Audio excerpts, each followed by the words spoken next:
দোয়া কবুল না হওয়ার কারণসমূহ।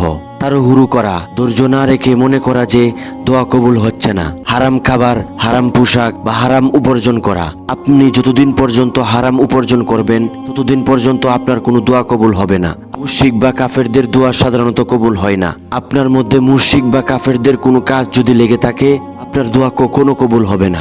বিশ্বাসের অভাব, আল্লাহর প্রতি সম্পূর্ণ আস্থা এবং বিশ্বাস রাখা। আপনার মনের ভিতরে এরকম ধারণা রাখতে হবে যে আল্লাহ আমাকে দেখছেন, আমি হয়তো দেখছি না, আল্লাহ আমার সব দোয়া কবুল করছেন। এই বিশ্বাস নিয়ে আল্লাহর উপর যদি আপনি দোয়া করতে পারেন, আল্লাহ আপনার দোয়া কবুল করবেন। গুনাহে লিপ্ত থাকা, অবাধ্য জীবনযাপন দোয়া কবুলে বাধা সৃষ্টি করে। আপনি যদি কোনো গুনাহের কাজের মধ্যে লিপ্ত থাকেন, এমতো অবস্থায় যদি আল্লাহর কাছে আপনি দোয়া করেন, আপনার দোয়া কখনো কবুল হবে না। পাপের জন্য দোয়া করা, অন্যায় বা গুনাহের কাজের জন্য দোয়া করলে এই দোয়া আপনার কখনো কবুল হবে না। আল্লাহ তাআলা আমাদের সবার দোয়াগুলো কবুল করার তৌফিক দান করুক, আমিন।